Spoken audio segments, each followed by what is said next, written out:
Good morning, students. In the previous lecture of acid, base, and salts, we completed everything they have given in your textbook about acid and base.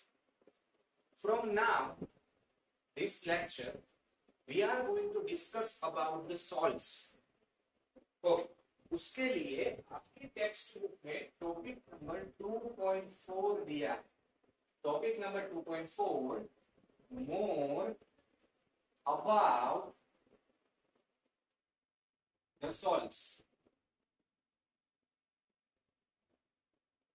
Topic number 2.4 more about the salts. Okay? चल, सबसे पहले आपको text book open करनी है. एक छोटी सी पहले activity दी है, वो हम कंप्लीट करेंगे. और उस एक्टिविटी के कंप्लीट होने के बाद हम प्रॉपरली सारे कंपाउंड्स का फॉर्मेशन सीखेंगे. ठीक है? चलो, in the previous section we have seen the formation of salt during various reaction. जैसे कि एसिड और बेस रिएक्ट करते हैं तो सॉल्ट प्लस वाटर बनता है. मेटल ऑक्साइड एसिड के साथ रिएक्ट करता है, फिर भी सॉल्ट वाटर बनता है. नॉन मेटल ऑक्साइड बेस के साथ रिएक्ट करता है, फिर भी सॉल्ट एंड वाटर बनता है. तो ये सारे रिएक्शन में जो कोई भी सॉल्ट्स बनते थे, वो सारे सॉल्ट्स के बारे में हम डिटेल में यहाँ पे स्टडी करेंगे. Let us understand more about their preparation, properties and uses. अब इनमें से कुछ एक सॉल्ट्स जो हम रेगुलर यूज करते हैं उसकी प्रिपरेशन और ये सारी चीजें हम स्टडी करेंगे. कुछ एक बेस भी बनाए जैसे कि NaOH. ठीक है? सो सबसे पहला topic more about the salt में है फैमिली ऑफ द सॉल्ट्स. अब फैमिली ऑफ सॉल्ट में उन्होंने सबसे पहले हमें एक एक्टिविटी दिया है. एक्टिविटी 2.13. जैसे कि मैंने बताया था, चैप्टर एक्टिविटी बेस्ड है ताकि आपको अच्छे से समझ में आए. So let's discuss about this activity 2.13. Okay, right the chemical formula of the salt given below. सबसे पहले उन्होंने सॉल्ट दिया है पोटेशियम सल्फेट. चलो, potassium sulphate. Potassium sulphate. Okay, इसकी प्रैक्टिस हमने बहुत की थी 9th के. नेम दिया है, उससे उसका मॉलिक्यूलर फॉर्मूला बनाना. मैंने आपको एक टेबल पूरा दिया है. पोटेशियम यानी कि K+1 एंड सल्फेट यानी कि SO4-2. K+1 है, SO4-2 है, तो उसका मॉलिक्यूलर फॉर्मूला बनेगा K2SO4. आफ्टर दैट दूसरा सॉल्ट उन्होंने दिया है सोडियम सल्फेट. चलो, सोडियम सल्फेट. ओके, तो अब इसका फॉर्मूला बना दे. सोडियम यानी कि Na+1 और सल्फेट SO4-2. Na+1 होने की वजह से फॉर्मूला बनेगा Na2SO4. After that calcium sulphate. Calcium sulfate. So the formula of calcium sulfate, calcium Ca+2 and sulfate SO4-2. The formula banega CaSO4. After that, they have given magnesium sulfate. Magnesium sulfate. So magnesium Mg+2 and SO4-2. So MgSO4 will be the formula. After that, they have given copper sulfate. Copper sulfate. So copper sulfate का formula बनेगा बहुत ही simple है. Copper होगा Cu+2 and sulfate SO4-. After that, sodium chloride. Okay, ये तो सबको पता होगा. सोडियम क्लोराइड कॉमन सॉल्ट जिसे हम कहते हैं, फॉर्मूला बनेगा NaCl. After that sodium nitrate. Sodium nitrate. Sodium Na plus, nitrate, NO3 minus. So NaNO3 will be the formula. After that, sodium carbonate. Sodium carbonate. Sodium Na plus 1, carbonate CO3 minus 2. तो formula बनेगा Na2CO3. After that, ammonium chloride.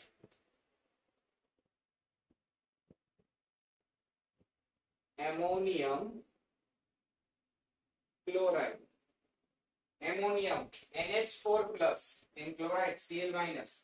So NH4Cl. So ये सारे आपको नाम दिए गए थे और उनका मॉलिक्यूलर फॉर्मूला हमें बनाने को कहा गया था. सो इस एक्टिविटी से आपके लिए 1 मार्कर क्वेश्चन बनता है जो कि इंपॉर्टेंट रहेगा आपके लिए.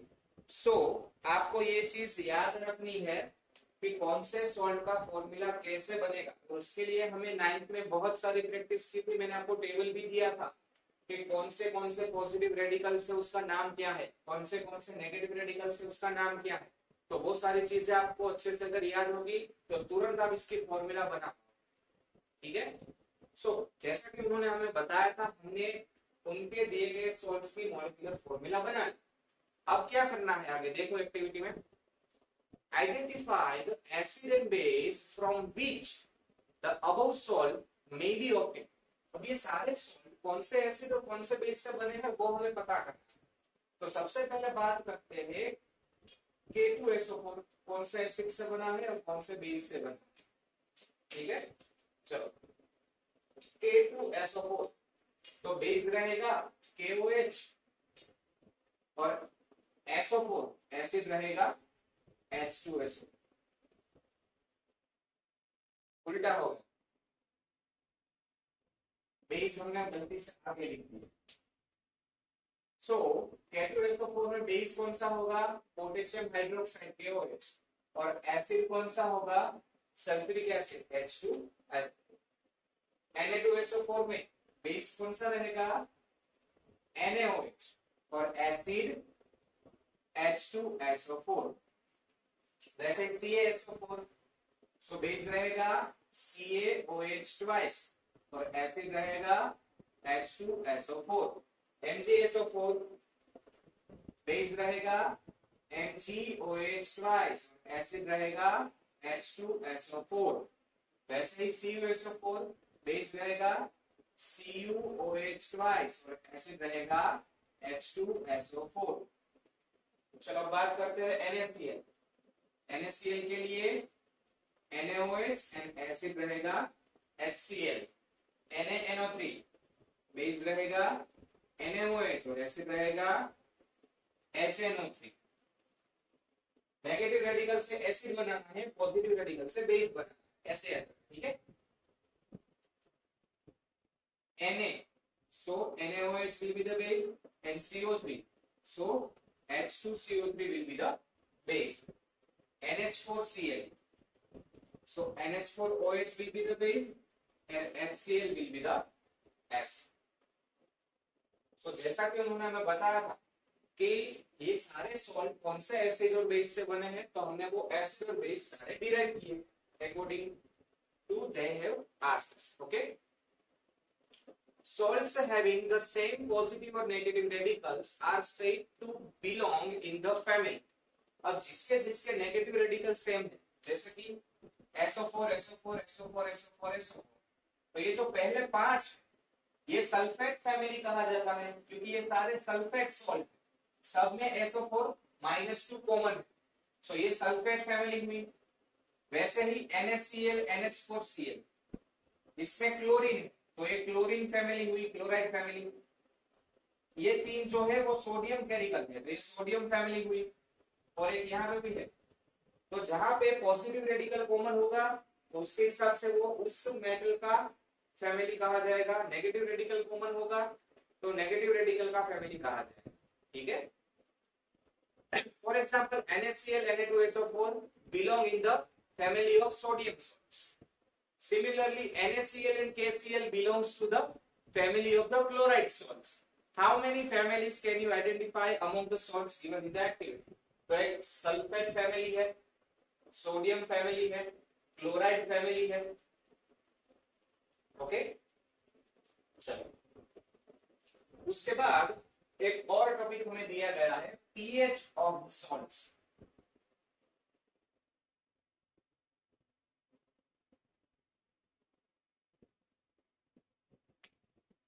अब सारे सॉल्ट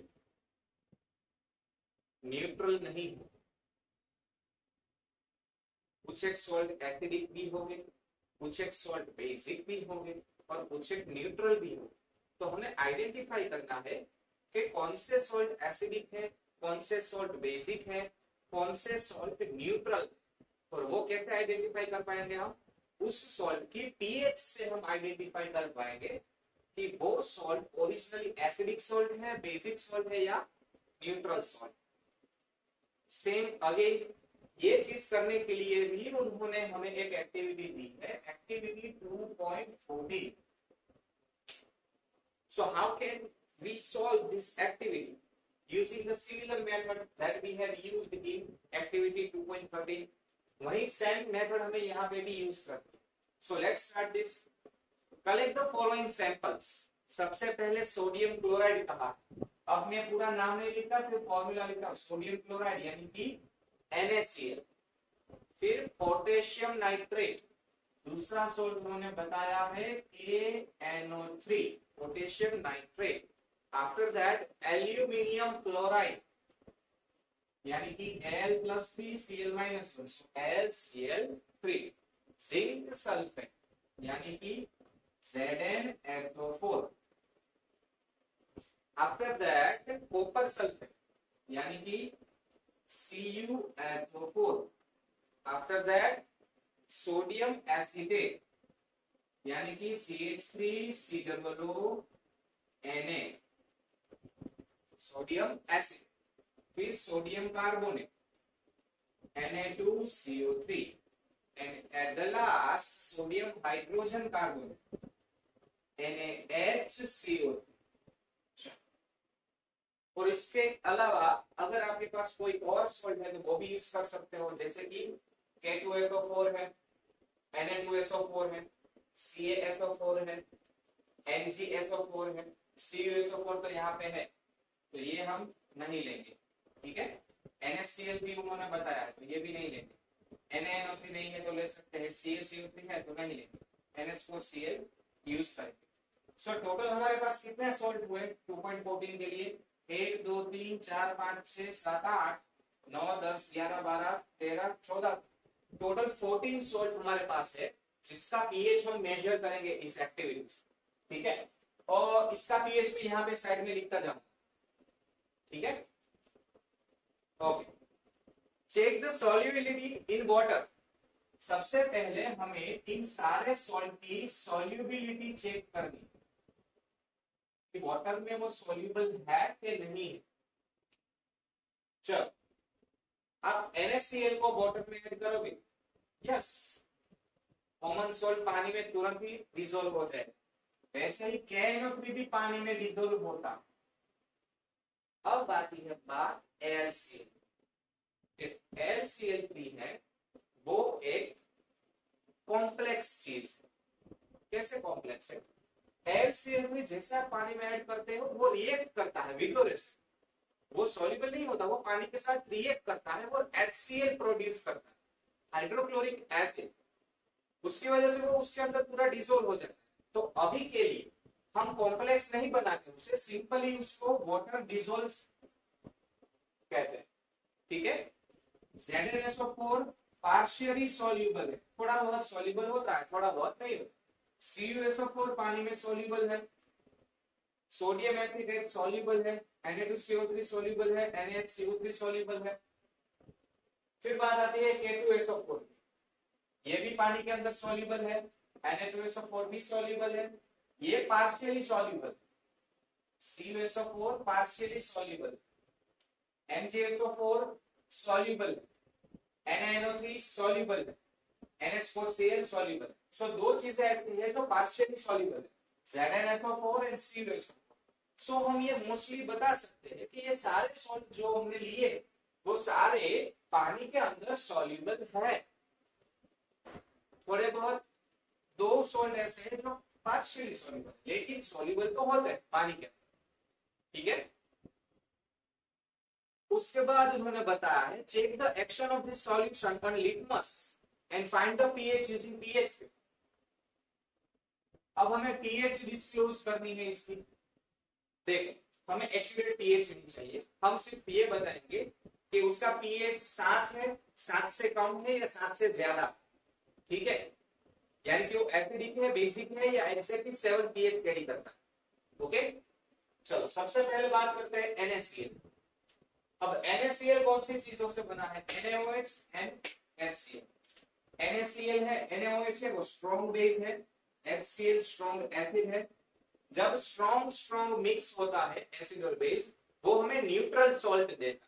सो NaCl का पीएच रहेगा 7, क्योंकि वो न्यूट्रल सॉल्ट। वैसे बात करते हैं KNO3। सो KNO3 जो है वो हमें कौन से एसिड और बेस से मिलेगा? KOH and HNO3, NaOH and HCl। ये भी स्ट्रॉन्ग, ये भी स्ट्रॉन्ग, उसकी वजह से उसका पीएच 7। KOH भी स्ट्रॉन्ग है, HNO3 भी स्ट्रॉन्ग, तो उसकी वजह से KNO3 भी न्यूट्रल है, सो उसका पीएच भी रहेगा 7। अब बात करते हैं AlCl3। AlCl3 बनेगा AlOH थ्राइस एंड HCl। अब देखो ये है वीक बेस और HCl है स्ट्रॉन्ग बेस एसिड, तो उसकी वजह से इसका पीएच 7 से कम होगा, यानी कि ये एसिडिक होगा। ओके, ZnSO4 की बात करते हैं तो वो बनेगा ZnOH ट्वाइस से और H2SO4। H2SO4 स्ट्रॉन्ग एसिड है और ZnOH ट्वाइस वीक बेस है। जो स्ट्रॉन्ग है उसका प्रॉपर्टीज कैरी होगा सॉल्ट, यानी कि ये भी एसिडिक सॉल्ट होगा, यानी कि उसका पीएच 7 से कम रहे। CuSO4 की बात वो बनेगा CuOH ट्वाइस से एंड H2SO4 से। सो H2SO4 स्ट्रॉन्ग एसिड है, CuSO4 वीक बेस है। अगेन स्ट्रॉन्ग एसिड का प्रॉपर्टी कैरी होगा, दैट्स व्हाई ये भी बाय नेचर एसिडिक है और उसका पीएच 7 से कम।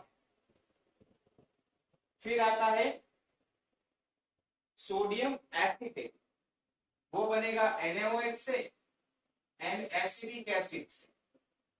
अब एसिडिक एसिड वीक एसिड है और NaOH स्ट्रॉन्ग बेस है, तो बेसिक प्रॉपर्टी कैरी होगी क्योंकि बेस स्ट्रॉन्ग हुआ होगा, सो उसका पीएच 7 से ज्यादा होगा और वो बाय नेचर बेसिक होगा।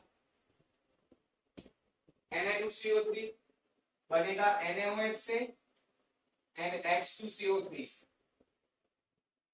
H2CO3 weak acid, NaOH strong base. Again strong base होने की वजह से बाय नेचर बेसिक है और उसका पीएच 7 से ज्यादा। NaHCO3 बनेगा NaOH से एंड H2CO3 से। Again same basic property carry होगी क्योंकि NaOH स्ट्रॉन्ग बेस और पीएच उसका 7 से ज्यादा। अब लिटमस पेपर की बात करते हैं तो ये दोनों न्यूट्रल है, लिटमस पेपर पे कोई इफेक्ट नहीं होगा, लेकिन AlCl3 जो हमने लिया वो एसिडिक सॉल्ट है, उसकी वजह से AlCl3 ब्लू लिटमस पेपर को रेड करेगा, वैसे ही ZnSO4 ब्लू लिटमस पेपर को रेड करेगा, यानी कि ये blue to red, blue to red, blue to red, और उससे opposite red to blue, red to blue, red to blue, क्योंकि ये तीनों बाय नेचर बेसिक। अब जो हमारे कुछ एक सोल्ट ऐसे थे जो हमने यूज नहीं किए उसके बारे में बात करते हैं, जैसे कि K2SO4। K2SO4 KOH and H2SO4 से बना है, दोनों ही स्ट्रॉन्ग है तो उसका पीएच रहेगा 7, यानी कि लिटमस पेपर पे कोई इफेक्ट नहीं होगा। फिर Na2SO4, NaOH strong base, H2SO4 strong acid, pH रहेगा 7, लिटमस पेपर पे कोई इफेक्ट नहीं रहेगा। CaOH twice, weak base, H2SO4 strong acid, acid strong होने की वजह से ये बाय नेचर एसिडिक होगा और उसका पीएच 7 से कम रहेगा, लेस देन 7, और ये ब्लू लिटमस पेपर को रेड करेगा। ठीक है। फिर MgSO4, ये स्ट्रॉन्ग बेस है और H2SO4 स्ट्रॉन्ग एसिड, तो MgSO4 का पीएच 7 रहेगा, ना तो वो एसिडिक है ना तो वो बेसिक है, लिटमस पेपर में कोई इफेक्ट नहीं है, न्यूट्रल। फिर बात करते हैं CuSO4, वो तो हमने ऑलरेडी डिस्कस किया, NaCl भी डिस्कस किया, NaOH strong base, HNO3 strong acid, तो इसका पीएच भी रहेगा 7, यानी कि न्यूट्रल, बिकॉज दोनों स्ट्रॉन्ग। Na2CO3 डिस्कस किया है हमने। अब बात करते हैं NH4Cl।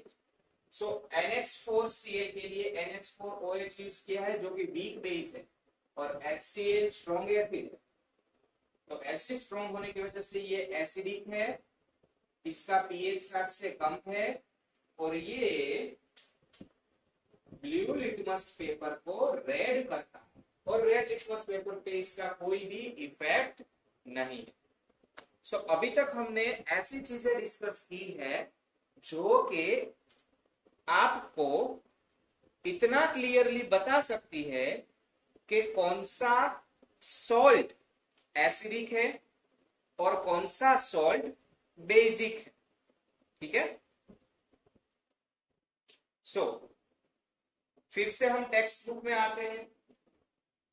एक्टिविटी 2.14 खत्म होने के बाद आपको कुछ एक चीजें क्लियरली बताई गई है, उसके बारे में बात। ठीक है। Salt of a strong acid and a strong base are neutral. जैसा कि मैंने आपको बताया, जहां जहां स्ट्रॉन्ग एसिड स्ट्रॉन्ग बेस रहेंगे वो सारे strong acid strong base, strong acid strong base, strong acid strong base, strong acid strong base. Neutral salt देंगे, उसका पीएच वैल्यू रहेगा 7। On the other hand, salt of a strong acid and weak base are acidic. जहां जहां weak base रहेगा और acid strong रहेगा, वो सारे एसिडिक सॉल्ट रहेंगे। टोटल हमारे पास 5 सॉल्ट ऐसे हैं जो कि बाय नेचर एसिडिक है। उसके बाद and those which have strong base and weak acid will be in basic in nature and pH will be more than 7. तो ऐसे हमारे पास टोटल 3 सॉल्ट, जो बेस है वो स्ट्रॉन्ग है उसका और एसिड है वीक है, दैट्स व्हाई ये बेसिक नेचर कैरी करते हैं। So that was all about the pH of the salt. फिर आपको एक हिस्टोरिकल टॉपिक दिया गया है, केमिकल्स फ्रॉम कॉमन सॉल्ट। ये हिस्टोरिकल टॉपिक है। हिस्टोरिकल का मतलब है यहाँ पे कुछ एक आपको हिस्ट्री के बारे में बता रहे हैं कि कॉमन सॉल्ट है वो इंडिया में कहां से कैसे करके कॉमन हुआ, उसके बारे में बात की गई है। आपको एक पिक्चर दिखेगा वहां पे महात्मा गांधी जी का। चलो, तो ये चीज आप खुद पढ़ सकते हो, फिर भी हम एक बार टेक्स्ट बुक से रिफर कर लेते हैं। ठीक है।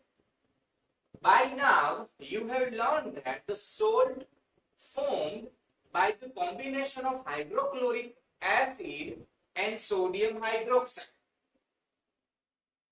By hydrochloric acid and sodium hydroxide, combination of these two compounds will give me sodium chloride, which is known as a common salt. Sodium is called sodium, salt is called sodium chloride. This is the salt that you use in your food. नमक जिसे हम कहते हैं। You must have observed in the above activity that it is a neutral salt. इसका pH 7 है। Sea water contains many salts dissolve in it. अब sea water जो रहता है उसके अंदर सिर्फ NaCl नहीं रहता। सी वाटर की बात करते हैं हम, तो सी वाटर के अंदर मेजर पोर्शन है वो H2O का रहता है, उसके बाद मेजर पोर्शन NaCl का, फिर कुछ एक अमाउंट में KCl रहता है, कुछ एक अमाउंट में CaCl2 रहता है, NgCl2 रहता है, CaSO4 रहता है, Na2SO4 रहता है, K2SO4 रहता है, उसके अंदर MgSO4 भी होगा उसके अंदर। तो देख सकते हो सी वाटर के अंदर दूसरे काफी सारे सॉल्ट है, लेकिन इसमें से हमें क्या चाहिए, सिर्फ NaCl ही चाहिए। Okay, sodium chloride is separated from this salts. ये सारे सॉल्ट से हम सोडियम क्लोराइड को सेपरेट करेंगे। Deposit of solid salts are also found in several parts of the world. पर आपने काफी सारी जगहों पे सॉल्ट का डिपोजिशन देखा होगा। सपोज सी वाटर जो है वो किसी दीवार पे लगता है सी वाटर, फिर वो सी वाटर वहां से चले जाने के बाद आपने देखा होगा दीवार पे व्हाइट कलर का कोई कंपाउंड लगा होगा, that will be the salts. Deposits of solid salts are also found in several parts of the world. These large crystals are often brown due to the impurities. और ये सारे salt के कुछ types brown colour के भी होते हैं क्योंकि उसके अंदर थोड़ी बहुत impurities रहती है। This is called rock salt. Okay, इसके बारे में हम बात करते हैं। सिंधव नमक, आपने सुना होगा सिंधव नमक, दैट इज ब्राउन सॉल्ट। और ये ब्राउन सॉल्ट है वो कॉमन सॉल्ट है, लेकिन उसके अंदर थोड़ी बहुत इंप्योरिटीज रहती है। उसका दूसरा नाम है रॉक सॉल्ट, अंडरलाइन कर लेना ये portion. After that beds of rock salt are formed when a seas of bygone age is dried up. कहीं पे अगर कोई सी है, वहां पे कोई भी जियोमेट्रिकल एक्टिविटी होने की वजह से पानी सारा जमीन के अंदर चला जाता है, तो वहां पे आपको पूरा एक लेयर दिखेगा rock salt. Rock salt is mined like coal. और इसी तरह से हम जमीन से रॉक सॉल्ट भी निकाल सकते। You must have heard about Mahatma Gandhi Dandi march. आपने दांडी मार्च के बारे में कहीं ना कहीं पढ़ा ही होगा। उस दांडी मार्च की वजह से नमक आज इंडिया में बहुत ही चीपर प्राइस पे मिलता है, बहुत ही सस्ता मिलता है। Did you know that the sodium chloride was such an important symbol in the struggle for freedom? और उस दांडी मार्च की वजह से हमारा जो स्वतंत्रता है वो हमें मिलने का सबसे पहला कदम था गांधी जी का। सो ये सारी चीजें कॉमन सॉल्ट के बारे में उन्होंने हमें बताई है। That was all for the today's lecture. But before we go, we are simply going to prepare common salt. आप नेक्स्ट पेज पे देख सकते हो, आपको एक छोटा सा पैराग्राफ दिया कॉमन सॉल्ट के बारे में। ओके, सो वो पैराग्राफ खत्म करके हम आज का लेक्चर यहाँ पे कंप्लीट करेंगे। कॉमन सॉल्ट कैसे बनता है, a raw material of the chemicals. A common salt thus obtained is an important raw material for various materials of daily use such as sodium hydroxide. Okay, अगर हमें sodium hydroxide बनाना है तो उसके लिए हमें कॉमन सोल्ट चाहिए होगा। Common salt sodium hydroxide की प्रिपरेशन में यूज होता है, अंडरलाइन कर लेना वो पोर्शन, 1 मार्क क्वेश्चन है आपके लिए। उसके बाद बेकिंग सोडा बनाने के लिए भी हमें जरूरी है। बेकिंग सोडा मतलब के NaHCO3। उसके बाद वॉशिंग सोडा यानी कि Na2CO3, sodium carbonate and sodium hydrogen carbonate बनाने के लिए भी NaCl जरूरी है। ब्लीचिंग पाउडर बनाने के लिए वो जरूरी है।